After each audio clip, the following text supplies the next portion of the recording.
We will implode more patriotic news. Thank you. John McCain just left Washington, D.C.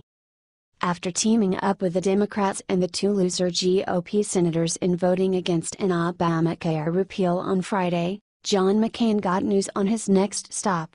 He has to return to Arizona ASAP for treatment for his brain cancer. Just after his tragic diagnosis, McCain, 80, rushed back to the Senate Tuesday to support engaging in a debate over health care reform. He wasn't supportive when it counted though. Advertisement. During his floor speech on Tuesday, the long-tenured senator said that he would only be in D.C. for a few days. He obviously has a lot on his mind. I'm going home for a while to treat my illness, the GOP senator said. I have every intention of returning here and giving many of you cause to regret all the nice things you said about me, he added. There have been no specifics of McCain's treatment released to the public. Radiation and chemotherapy are definitely treatments of choice for glioblastoma. Glioblastoma is the type of cancer that he was diagnosed with during a routine doctor appointment. Radiation won't occur until the tumor has been excised. The standard treatment is a combination of chemotherapy and a drug called temozolomide, which is an oral drug that is taken every day with radiation to the tumor, plus an area of an inch surrounding the tumor because there are microscopic cells that can't be seen in an MRI in the area, Dr. Mark Gilbert, a senior investigator and chief of the neuro-oncology branch, told Newsweek when asked how glioblastoma is typically treated. After that, patients receive the temozolomide, the chemotherapy alone. The Arizona senator wanted the Senate to take on the day before his exodus from D.C. for treatment. He wanted to lead the floor debate, but he was unable because he had to leave. Wanted the Senate to take up the National Defense Authorization Act prior to. Senate Majority Leader Mitch McConnell attempted to get unanimous consent after the vote to proceed to the defense bill early Friday morning, but encountered an objection from Senator Rand Paul, RDocky. Will you pray for McCain?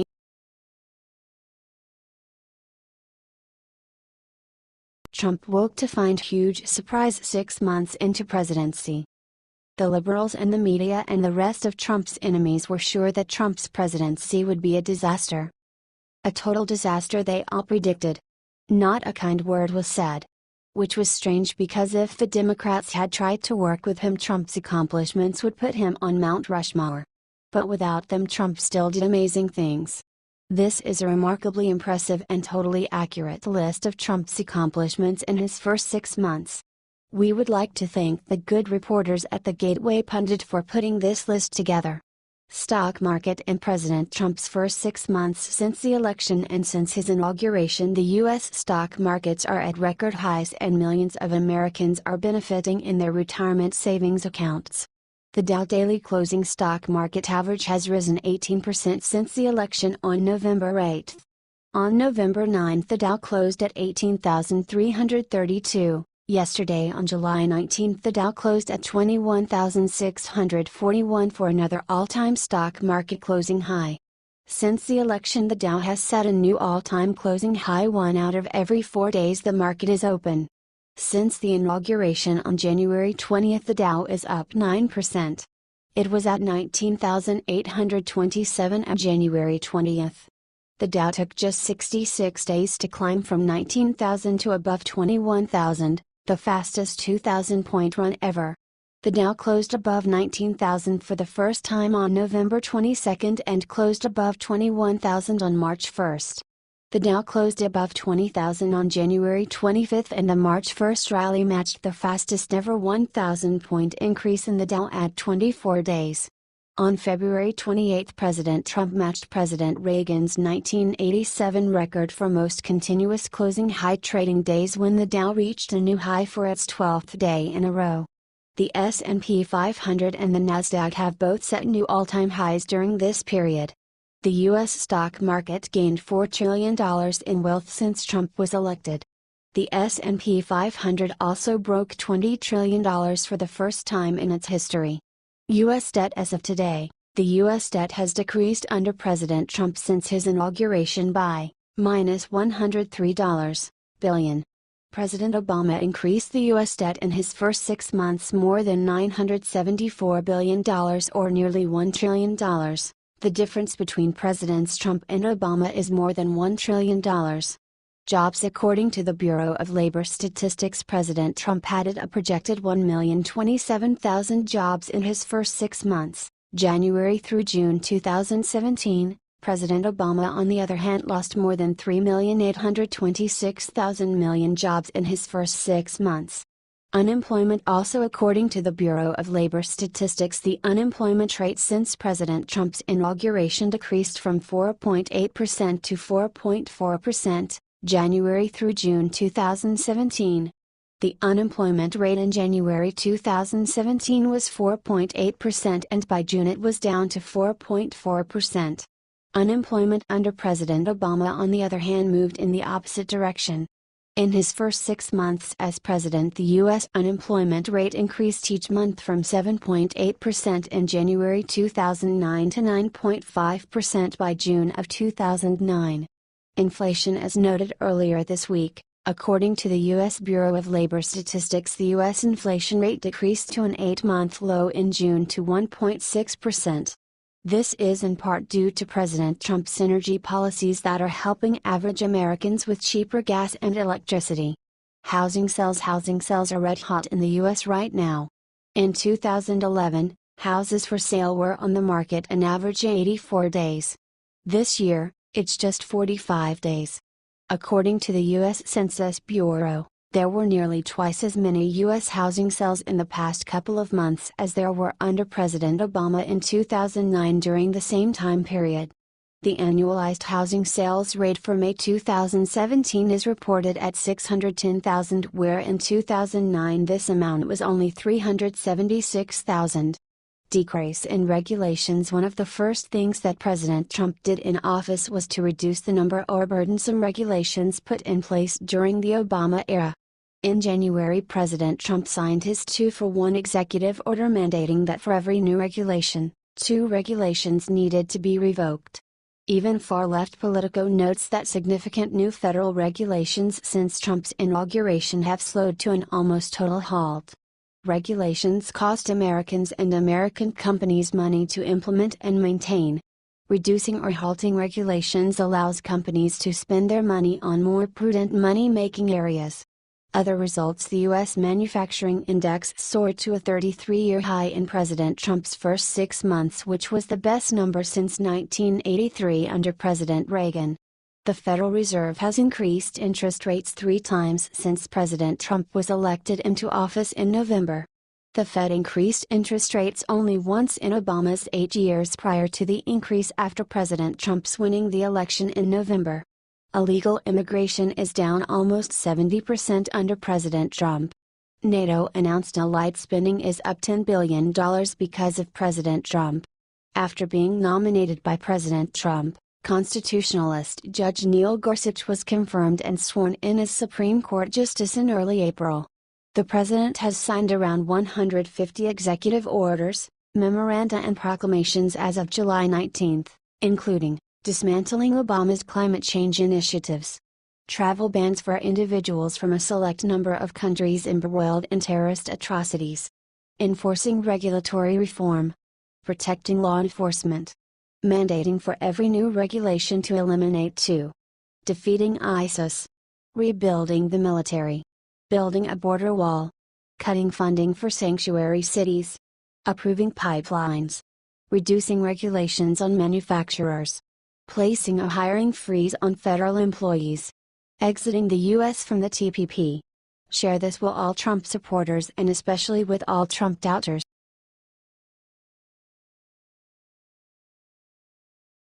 Ivanka makes paparazzi's jaws hit floor with the dress she wore to take kids on vacation. Ivanka Trump, together with her husband Jared Kushner and youngest son Theodore, was pictured leaving her home in Washington, D.C. on Friday morning. She wore a black fit and flare dress with a colorful panel on the front and accessorized the outfit with black sunglasses, black drop earrings, and black stilettos. She looked very elegant. Her hair was straight and she kept her makeup natural. While she was carrying her son on her hip, Her husband was right behind her in a more casual outfit. He wore a light blue shirt, navy jeans, and white sneakers. Theodore, their youngest son, was seen wearing red trousers, and a blue and white check short-sleeve shirt. His outfit was completed with a pair of navy sandals and white socks. Daily Mail reports both Jared and Ivanka looked to be in high spirits as they left their DC home with their youngest child in tow, before making their way into a waiting SUV, which was headed to New York City, where Ivanka had a meeting at the UN with Secretary General Antonio Guterres. The couple's other children, Arabella and Joseph, were already waiting for their parents and their younger brother in the car, accompanied by Secret Service agents. Assistants were helping the family to load the car with their bags and suitcases. It appears that the family is going away for the weekend. Daily Mail reports President Donald Trump is due to travel to Long Island today, and his daughter and her family may well be set to join him on his trip. It is also possible that they are headed to spend the weekend at their home in New Jersey, where they often enjoy weekends away together. This was the first time Ivanka was pictured after she attended President Trump's joint news conference with Lebanese Prime Minister Saad Hariri in the Rose Garden. Her husband Jared was also at this conference.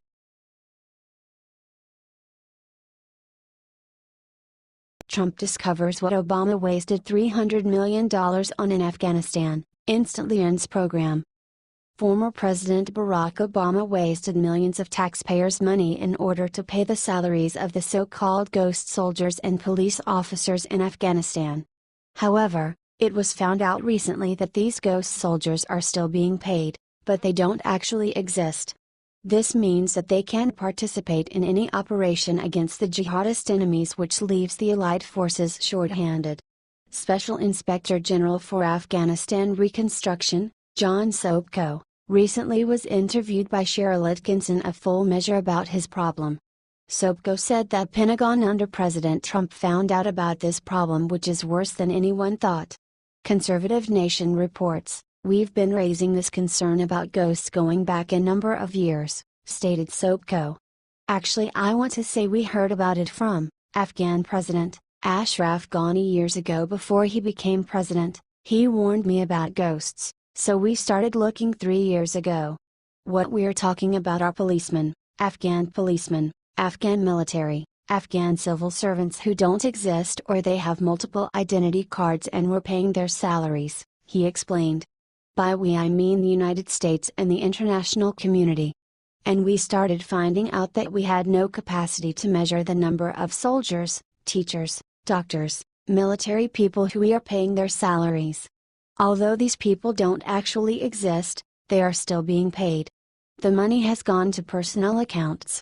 Fox News reported in October that the fraud could have amounted to more than $300 million annually. Most of soldiers and police forces that American taxpayers have paid for don't even exist in real life. Or in other words, U.S. taxpayers have spent more than $70 billion to non-existing people. According to Sobko, this is a major fraud, and commanders and generals actually took the money of the ghosts for themselves. Conservative Nation reports, and I remember President Ghani again, at that time he wasn't president, saying, "John, you, the United States government, are paying the salary of an Afghan who's a teacher, he's a civil servant, he's a doctor, he is a policeman, and he's a soldier. And it's the same Afghan. And he doesn't exist," Sobko explained. "It's not just the salaries," he added. "But we're funding schools based upon the number of students, so if you invent or inflate the number of students, you're going to be paying more money. On the soldiers and the police, we're paying for extra boots, for food, for everything else, logistics for numbers that don't exist." Sobko also added that Pentagon was alerted to this problem, but it never did anything because Obama was the president. However, now that Trump's in charge, there will be implemented some measures to stop the frauds. According to the Independent Journal Review, Atkinson noted that the Pentagon had implemented a biometric system that checked such things as fingerprints, photographs, and even blood type in an effort to obtain proof of life of Afghan service members in order to weed out the non-existent ghosts that have cost taxpayers so much. Something like this can only appear under Obama's administration. Thank God we have Trump as president right now, There will be no more frauds.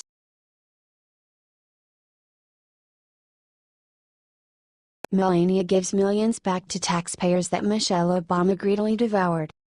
Melania is setting a totally different tone than the last First Lady. Michelle Obama was known for wasting so much taxpayer money we eventually lost count. Thankfully, Melania is different. Her first official move was to decrease the East Wing staff and slash her office's expenses. Advertisement: she announced she will be downsizing her staff to just 10 people, shaming the extravagance of Michelle, who had at least 26 full-time, highly paid employees at her beck and call. Melania has already saved America millions in just one move. But how much in hard dollars is Melania saving taxpayers? Approximately $5.1 million a year, according to Forbes. Overall, the Trump White House is saving a total of $22 million by running a much leaner operation. But that's not all. For the first time in the history of White House, visitors who take the public tour will now be able to view the famous White House movie theater, thanks to a new order by First Lady Melania Trump. Under Bill and Hillary Clinton and Barack and Michelle Obama, if you wanted to see the special areas of the White House, you had to pay to play. We all remember Bill Clinton literally selling Honest Abe's bedroom by the night, making it like a cheap motel on the wrong side of the tracks and bringing dishonor to the office. But the Trumps, as promised, are giving the White House and the government itself back to the people. Melania announced that the new tour will help bring back the idea of the People's House by giving more people access to the rich history and amazing traditions. The move gives more ordinary citizens access to the White House is the exact opposite of how former President Barack Obama and First Lady Michelle treated the residents. Those two were famous for hosting celebrities and star-studded events while suspending public citizen tours of the White House for 8 months in 2013. The East Wing Theater holds 51 seats along tiered rows. It was a cloakroom before President Franklin D. Roosevelt converted it in 1942, according to Independent Journal Review. Advertisement: share this as you think Melania is a much better First Lady than any we have had in years.